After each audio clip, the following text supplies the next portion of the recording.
Hi everyone, this is Aaron for Zollotech, and we're going to take a look at the WinX HD video converter for Mac. Right now it's $35.99 from their website, and you can download it, and it allows you to convert a lot of different videos. They sent this to me to review, and I really appreciate it. I use it often now that I have the application, and I use it to convert and kind of compress all of my videos that go on YouTube. It does a pretty good job and it's very fast. But first, let's go ahead and take a look at the options up here. Within options, we have a lot of different output types, which include iPads, iPhones, Apple TV, everything from BlackBerry, and even Android phones. If we click on Android, we have different profiles. So as you can see, it's on Nexus 1 right now. We have a lot of different options. Some of them are older, but they basically give you a general idea of what type of file format to use. If we pick Droid, you can see it automatically selects the output file format, video resolution, video codec, frames, and everything else. Under audio language, we have options for different languages, and as this says, target file name.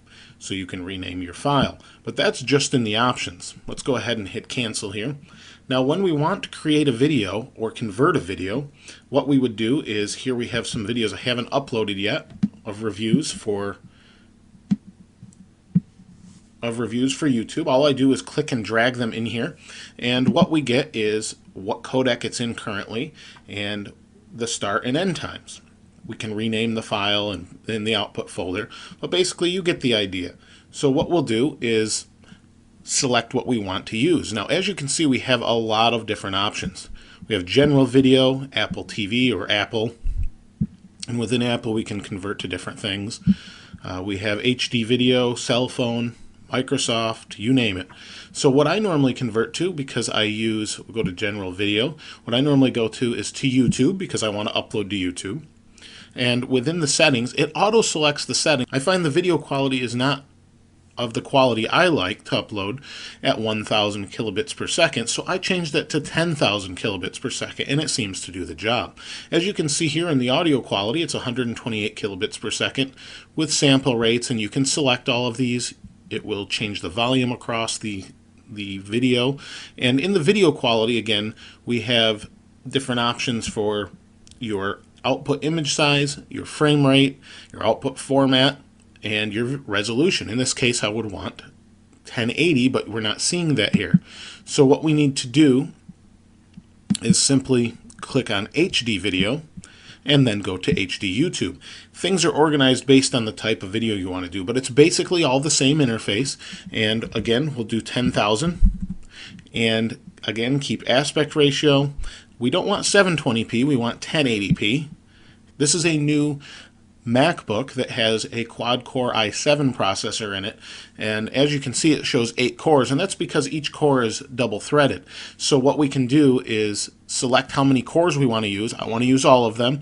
We can also do deinterlacing, high-quality engine, force AV sync, and we have a lot of different options for everything. And because it uses all 8 cores, or 8 threads, it runs very fast and works really well. As an example, what you would see on something such as Final Cut that doesn't currently use all cores or understand how to use all the different threads, it will take a lot longer. But if we hit start here, you'll see it says waiting. Frames per second kicks up. It says 2 minutes and 28 seconds, and that's for a 13-minute video to convert from 1080p to a different file format in 1080p. It's extremely fast, and I know a lot of people have moved away from Final Cut for that reason. Here's an output folder of where I've placed other objects or other movies, and it's very fast and utilizes all those cores, unlike Final Cut, where a lot of people have moved away from Final Cut to Premiere and that sort of thing. They are supposed to use it in the newer version, but for now, when I want to convert something, I use this because it's so fast. And it seems to do a very good job. And like I said, you can change the video quality. If you're not happy with 10,000 kilobits per second, you can up that or lower it. It's up to you. So it's basically a video converter. It does a really nice job at what it's designed to do. As you can see, it's a very nice, simple video converter that we can do a couple different things with snapshots and that sort of thing, but it's basically I want to convert a video file to another format, and that's what it does. And it does it well, and it does it really fast. The only problems I've seen is when you output from Final Cut, not making it a single file, but making a file that's a reference file that links to all the different objects.